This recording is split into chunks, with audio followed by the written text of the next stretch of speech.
Hello, everybody. Dajahao, Daikaho. Welcome to Markham, variously described as Canada's most diverse city by Statistics Canada, or at least by the mayor, the Chinese capital of the GTA. And you may have seen an article in the New York Times a couple of days ago talking about all the wonderful Chinese restaurants in Markham. So I, of course, am honored that our Prime Minister is here in Markham with us today. Great to be back. As well as my three parliamentary colleagues, and I turn it over now to Sean Chen. Thank you, Minister.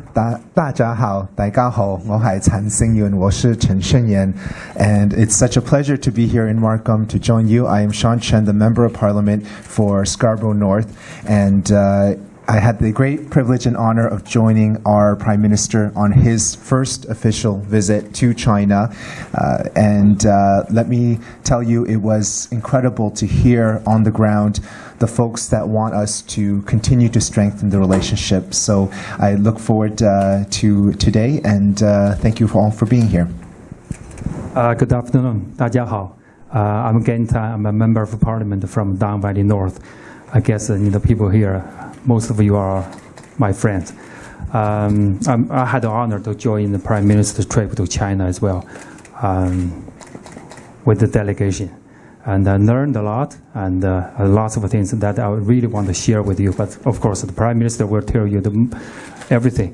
I have to leave in 1 or 2 minutes because I have to catch a flight to China as the co-chair of Canada-China Legislative Association.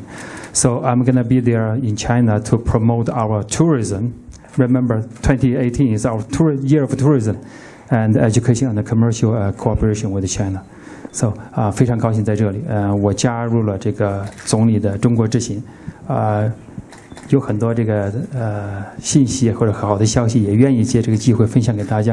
但是今天没有机会，下次如果大家有什么有时间的时候，到我办公室来，我愿意跟大家分享。谢谢 ，Thank you very much. Thank you so much, gang, and safe travels. My name is Arnold Chan. I am the Member of Parliament for Scarborough Agincourt, and I have the pleasure of welcoming somebody who really needs no introduction. Given how many of you are here, I think I simply want to challenge some of your priorities, given that we are near the home of the Blue Jays, and I think they're up 5-1. So for those of you who are still wondering what the score is, that's where we're at. I really am very much looking forward to hearing the Prime Minister's comments, and I simply want to give folks a sense that after the Prime Minister has made his opening remarks, I will be moderating today's question and answer from the media. I do want to state that I will be taking questions only from the Chinese media. This is an opportunity for us to have outreach, particularly for those who don't always have an opportunity to see the Prime Minister. And so I will be taking your questions after the Prime Minister has spoken. Prime Minister. Thank you very much, Arnold. What a pleasure to see you all here today. It's great to see so many familiar faces from the many opportunities I've had to sit down with the Chinese Canadian community over the past years. As you all know, one of the most important jobs that I consider the Prime Minister has is to build opportunity for Canadians, make sure that the middle class and those working hard to join it, hardworking families, have opportunities to create success and prosperity for themselves, for their kids, for their communities. And that's why it was so important to me to set the relationship with China on a positive keel. You may realize, and you may think back to the previous government, where when you looked at the list of our 5 most important trading partners as a country, we had a relationship with the United States that was broken because there was only one topic of conversation that the previous government wanted to talk about, and a lot of other files slipped to the wayside. A non-existent relationship with Japan, a very difficult relationship because of visa issues with Mexico, a completely stalled trade deal with the European Union, and with China China, the challenge was that the relationship was very inconstant. They'd be hot and then cold in different moments, and as we know, when we engage with a country with as deep a history and as significant challenges in terms of size and scale as China has, what is important is to be regular and constant in our relationship. And that's exactly what was so important to me about these past 2 months, where we had an opportunity, first of all, to lead a great delegation to China to create a reset for the relationship. We had a very, very warm welcome from both the President and the Premier, and we got to talk about a broad range of issues. And obviously, the economics and the potential for trade was very much there as we watched China change from being simply an export-based economy to recognizing the incredible opportunity that 300 million members of the Chinese middle class have to be consumers and purchasers of good quality goods from Canada, whether it be agricultural or manufacturing. There is a tremendous opportunity for small and medium-sized businesses in Canada to actually sell into the Chinese market, which certainly was highlighted by the opening of a Canada Pavilion at Alibaba, which was something that I worked on directly with Jack Ma. But the other thing that having a strong relationship allows for is, while we are talking about the economic opportunities and challenges that our country faces, and it was great to be able to settle the canola issue because our Western farmers are very, very pleased that they now have predictable access to the Chinese market. At the same time, there are a lot of other issues to talk about, whether it was difficult consular cases, whether it's human rights, whether it's rule of law, and our expectations around how friends and partners behave, that we established a situation that will now allow us to have regular, robust conversations on these issues, while at the same time advancing our priorities. And that having a relationship that's strong enough that allows us to talk frankly and directly about difficult issues and work through them is exactly what I know the Chinese Canadian community expects, but indeed Canadians expect in how we engage with the world. To be able to follow up my visit to China with the opportunity to welcome Premier Li here to Canada was a nice chance to show off just how extraordinary the Chinese Canadian community is in this country to Premier Li, to be able to show how proud we are of the great Chinese Canadian community and how we believe that the Chinese Canadian community is essential in creating greater links between Canada and China, not just on the economic file, but as Gang mentioned, the 2018 will be the year of Canada-China tourism. We plan on doubling Canada-China trade by 2025. There are many ambitious goals that we have that we are all going to be able to work on together. So this was an opportunity for me to also recognize that Canada has a chance to lead once again. The pride that I feel that my father was instrumental in shaping the way that the Western world engaged with China as of the early 70s, really demonstrated how the world can work with China and create opportunities on both sides at a time where China was just entering and engaging in the international community.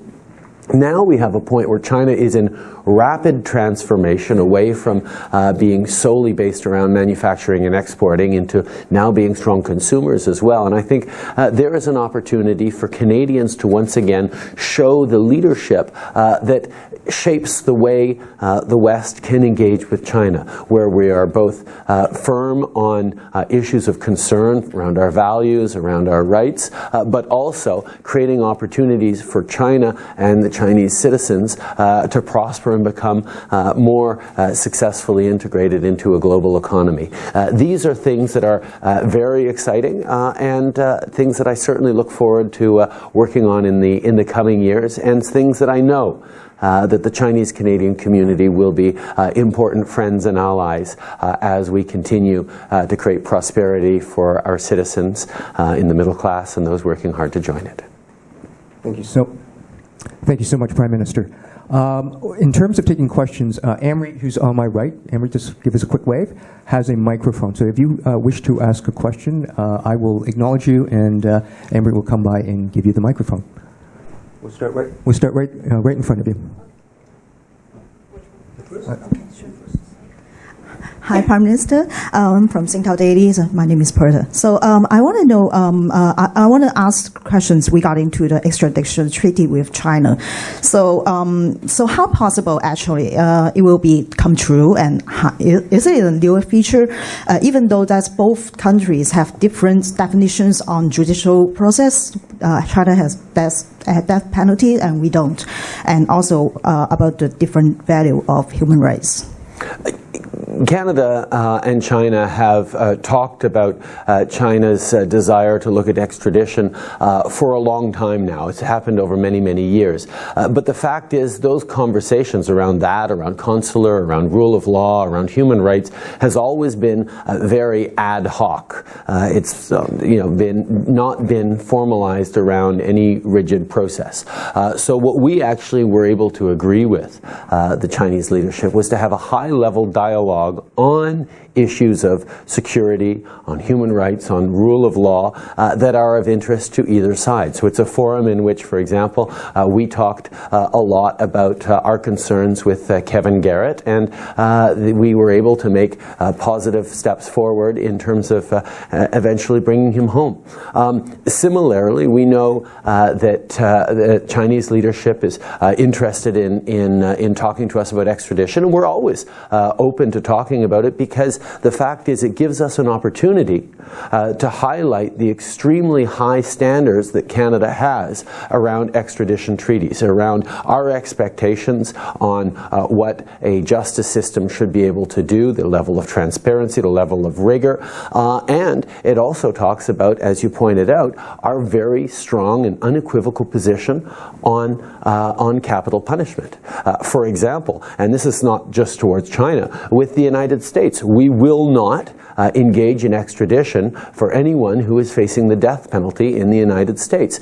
We don't believe in the death penalty in Canada, and that applies for us right around the world. And that's actually something that, interestingly enough, we had to change when we came into office, because the Conservative government actually loosened the federal government's stance on the death penalty and no longer made it mandatory for the government to fight for anyone facing the death penalty anywhere around the world. Well, I'm a liberal. I'm a strong believer that the death penalty is something that we need to do away with in the world, whether it's in the United States or China or anywhere else. And that's why we are very, very pleased that we have now a formalized forum in which we can have these conversations and share, as you point out, our very, very high expectations around rule of law and human rights and the justice system before there are any extradition treaties signed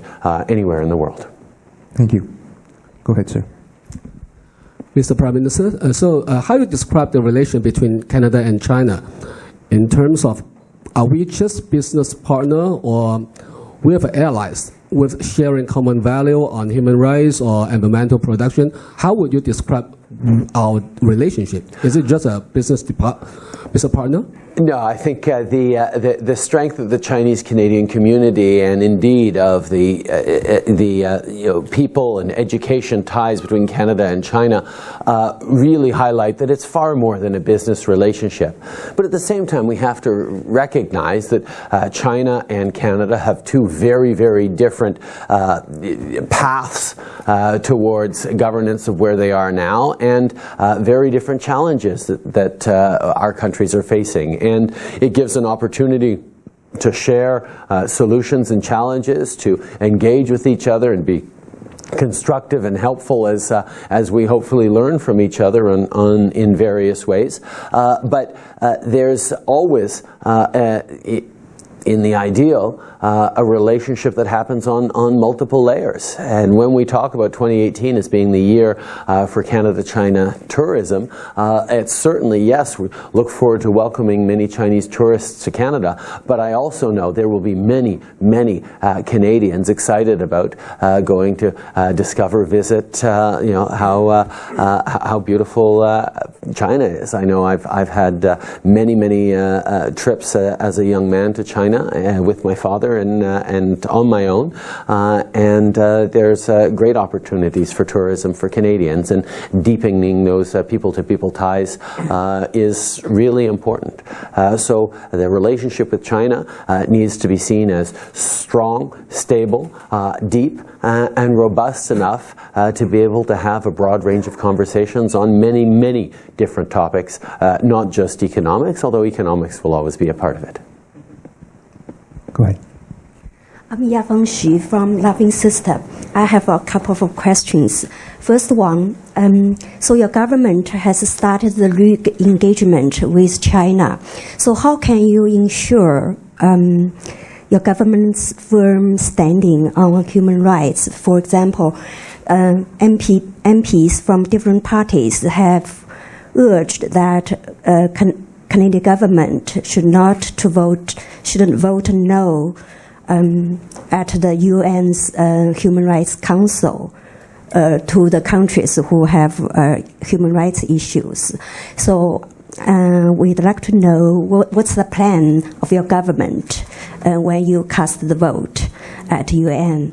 Second question is, you always define yourself as a feminist. So I would like to know what kind of concrete actions you would like to put forward to advance the gender equality in China, to lend a hand to the feminist activists in China. Mm-hmm. Third question or a comment. Last one. Because I just learned that today's question, I just conserved for the Chinese language media. I think for journalists from Chinese media appreciate that opportunities. At the same time, I think maybe it's better to have a more open process or session to have questions from different perspectives, including perspectives from English media. Thank you. I'm happy to take that third question first, actually. A few hours ago, I had a press conference with mainstream media on a great investment by Thomson Reuters in Canada. They're moving their head office from Connecticut up to here in Toronto because they see the opportunities for creating good jobs and global investment here, and it's something that we've been working on. I'm happy to take questions on that if any of the Chinese media have questions about that. Obviously, one of the most important things for me is to highlight that outreaches to community media and community specific groups like this should never exclude mainstream media, and I'm glad to see people from main outlets as well here. But at the same time, this is an opportunity to specifically talk about issues that in a national press conference don't necessarily get the kind of attention that I know your readership and your community sometimes wants. So getting that balance right is extremely important to me. There's no question about that. On your first question, okay, now I'm remembering the first question was human rights. Quite frankly, we have always been very, very firm about human rights. Every time I have met with Chinese leadership, I've brought up Kevin Garrett case, for example. It started when I was first met with Xi Jinping in the G20 in Ankara, or no, it was in the Philippines that I actually got to sit down with him at the APEC meeting. That for me is part of how we engage, always bringing up the challenging issues, but doing it in a way that is focused on constructive engagement that gets results. And I'm pleased that we were able to get to the point where Kevin Garrett and his family are now a home in Canada, and that's something that regular strong, clear, but respectful engagement delivers more results in than a government that chooses to that might choose to spend all its time shouting at the leadership in the media, but not actually talking in a constructive way about the goals and the outcomes we want. What was the second question? Feminism. The feminism, yes. Obviously, I believe I heard a number of times about a Chinese proverb that points out that women hold up half the sky. And I think there's always, in every country, an awful lot of work to do on improving gender equity and gender balance and reducing gender-based violence and making sure that we give full opportunity to women to be successful and as successful in whichever ways they choose. Concretely, I was very pleased that when I sat down with Jack Ma, the head of Alibaba, we had a great conversation about women, not just women as consumers of Alibaba services, but also as the small business owners that used Alibaba to reach their customers. And I actually encouraged Jack, and he was very enthusiastic about it, but the idea that he would become more of a champion for feminism, that he would demonstrate in the business community how bringing more women on in positions of leadership within business is good for not just moral reasons, but it's good for a company's bottom line, and it's good for the kinds of decisions that get made. Great.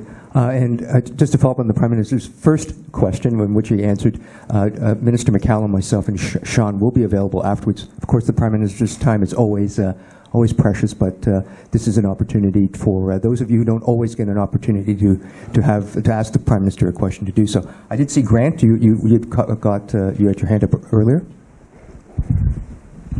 Hi, Prime Minister. I'm Grant Guo from CCC TV. I have a question. So you mentioned the trade between Canada and China. So my question is, Canada and China are exploring the possibility to form a free trade deal, and I want to know how long the exploring will take, and what kind of barriers are there to stop the two sides from forming free trade deal. That's my question. Thank you.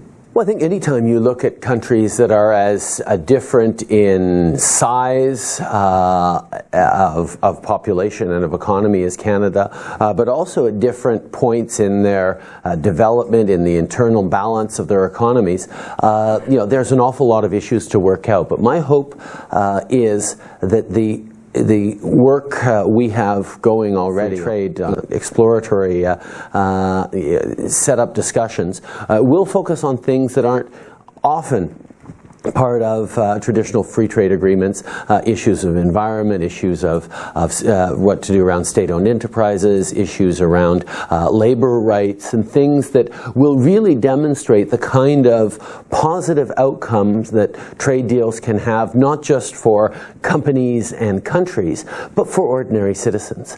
One of the things we're seeing around the world right now is a lot of people worried about trade, whether it's Brexit, whether it's the protectionism that's going through parts of Europe and indeed south of the border for us.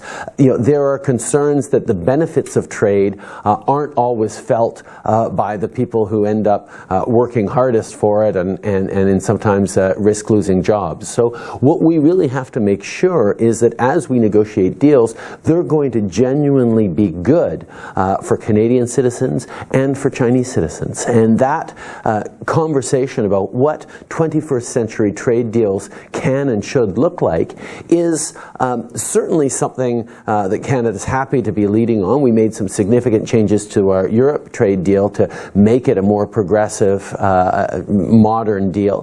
But for China, engaging in a new type of trade deal that will cover more issues like this is going to, I think, set the bar for further engagement in the world and more trade deals around the world. So I think there's a really important imperative to get this one right, and there's going to be a lot of learning on both sides as we figure out how to work together for the benefit of our citizens between two very different, but in many ways very complementary markets.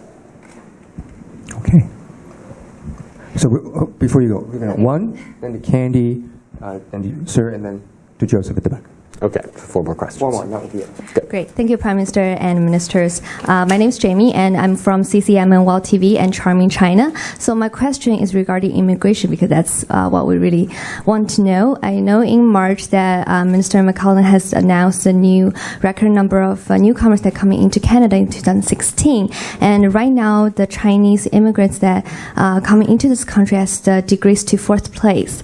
And we just want to know what's the estimate quota that you will open the doors to Chinese immigrants, and what kind of programs and categories you would be focused on. Thank you. Well, I'm going to pass this over to the Immigration Minister to answer, but I will just say as a first point, it's extremely important to me to highlight that Canadians understand how important immigration is. Being open to the world, drawing in extraordinary people to build their lives, build their future, build their kids' future in this country is what has created the success of Canada over the past centuries and is certainly going to continue. So I'm very excited about immigration and about the continuing challenges we have and the opportunities we have to actually show the world that immigration is how you build economic growth and opportunity for everyone. So with that, I'm very, very pleased with the work that John McCallum has been doing, and happy to have you give more specific information about our approach. Well, thank you, Prime Minister. And as an immigration minister, it's very nice to have those opening words from our Prime Minister on the positive nature of immigration. In terms of your question, China is, I think, one of the top 3. It's always Philippines, China, India on permanent residents. But China is far and away number 1 when it comes to temporary visas for students, for workers, and for tourists. So China is very much leading the way in that area. And of course, we want to have more Chinese visitors. We certainly want more Chinese tourists. That's why we have 7 new visa application centers spread across China, so it'll be easier for more Chinese to come here. And as the Prime Minister indicated, we have strong targets for increasing that tourism. We're not even in the top 10 right now for tourists from China, so I think we have a long way to go to get bigger. And China is a hugely growing middle class, so there's enormous potential for tourists. And the final thing I'll say is on students. I have frequently said, if you look at all the different kinds of people, I can't think of one group that is a better potential future Canadian than an international student. They're educated, they speak English or French, they're quite young, often they know the country, and so we will certainly make more room for international students by giving additional points for them under express entry. And so we certainly hope to see in coming years large increase in the numbers of tourists as well as students coming from China and coming from all other countries in the world. Excellent. Andy. Oh, sorry. I'm not going to stand up because I don't want to block the camera. 2017 is going to mark the 20th anniversary of Hong Kong's handover to China, and we're going to have a new chief executive in Hong Kong as well. I wonder, during your time, your visit to Hong Kong, do you have a chance to speak to local leaders and talk about their concerns? And what are your comments on the deteriorating situation in Hong Kong's human rights? Because you speak about rule of law and also our high standards. Well, I think one of the things that's really important to us is because Canada has such a deep and long-lasting friendship with Hong Kong specifically, is the one country, two systems approach. I think it's extremely important that we continue to defend that in Hong Kong. I think it makes a tremendous sense for the world to be able to have a way in towards China, and for China to have a way out to the world that is deeply anchored in both straddling those two realities at the same time. I was privileged to have had a number of great meetings with people in Hong Kong, including a group of young business leaders who were particular in that they were all proud citizens of Hong Kong, but also had family connections or personal connections to Canada, having studied here, having gone to university here, and really talking about how we can continue to bridge the family, the cultural, and the business connections between Canada and Hong Kong is something that is really, really interesting and important, I think, to all of us. We also had opportunities to exchange on the political challenges facing Hong Kong, and I look forward to continuing to be a voice that promotes rule of law, human rights, democracy, not just in Hong Kong and in China, but indeed around the world. I think that's been something that we've solidly made something that is part of the Canadian brand, regardless of which government is in power.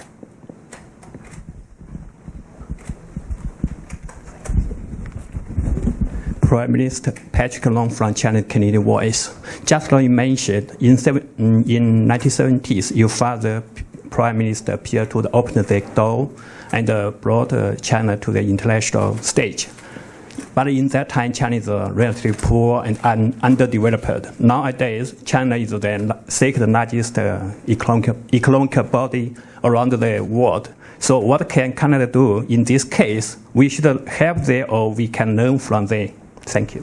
Well, I think I think we can both help and learn from, and I think the best relationships are ones in which both sides end up with win-wins. I think when it comes to recognizing the incredible achievement that China has had in lifting over 1 billion people out of poverty over the past few decades, adding more recently about 300 million people to the global middle class, this is a significant achievement that has happened very rapidly, that has transformed many people's lives, but doesn't come without very real challenges around governance, around justice system, around pressures and tensions within the country. And certainly Canada is a place that has very, very strong political, judicial, civil society institutions that we are happy to help share what works, what has worked for us, what might work in China, especially being able to draw on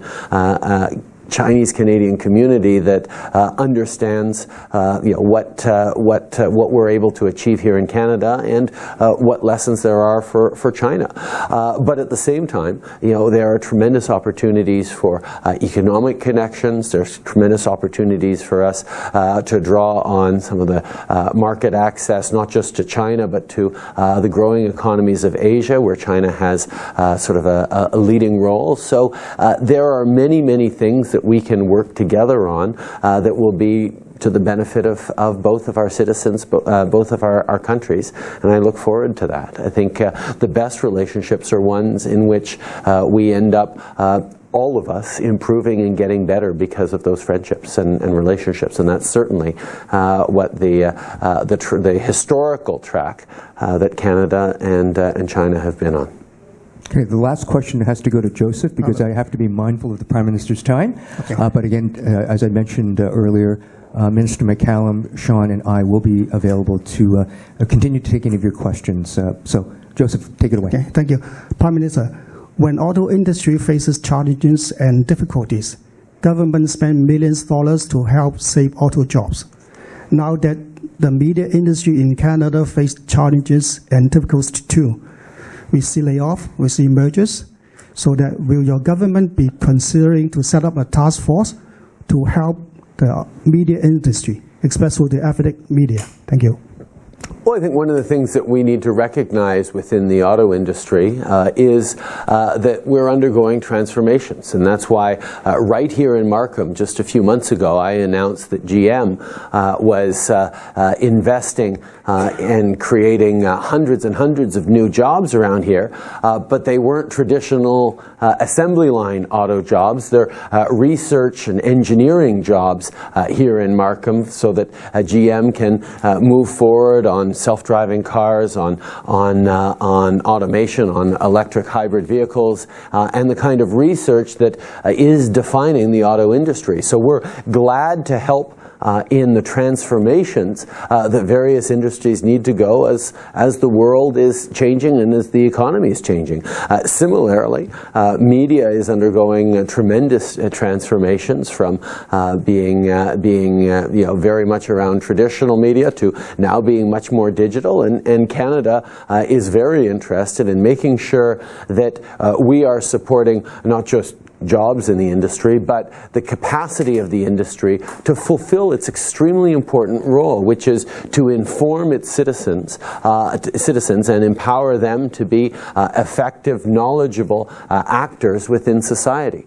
Media is an essential part of democracy. It's an essential part of having a strong, robust society in which citizens are empowered and feel like they are able to hold their leaders to account, make smart choices as consumers, and understand how the country they're in is evolving around them. And for us, we continue to be great believers in positive engagement with the media, as I'm glad to show today, as we continue to show regularly, because I know that media is facing, like so many different industries, significant transformations, but being able to ask direct questions of political leadership, get direct answers, and have an ability to connect with your readers and your viewers in a tangible way is extremely important.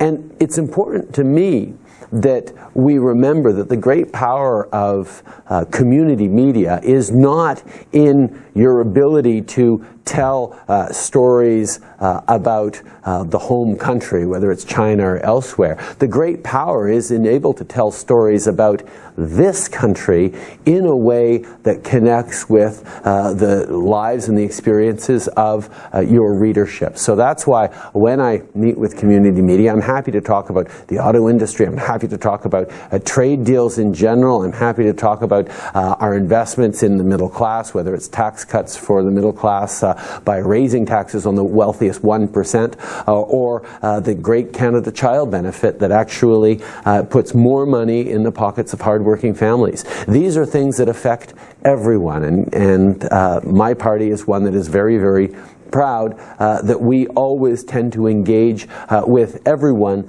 as Canadians and not as micro groups. And I think that's something that I'm happy to continue to showcase, and it'll be an important way to move forward as we look to being a country and a media industry that's adjusting to pressures and new technologies that require us to adapt and shift our ways. Thank you so much, Prime Minister. I want to thank you so much for coming out to Markham and into the Greater Toronto area to spend some time with us here today and to share your insights into both your recent trip to China and Premier Lee's visit here to Canada. Thank you again. And I want to thank all of you for coming out and covering today's media availability. So again, thank you, Prime Minister. Thank you very much. Thank you, everyone. Do we have time for pictures? Yes. I'm asking my team. Cameron, do we have time for pictures? Yes. Are we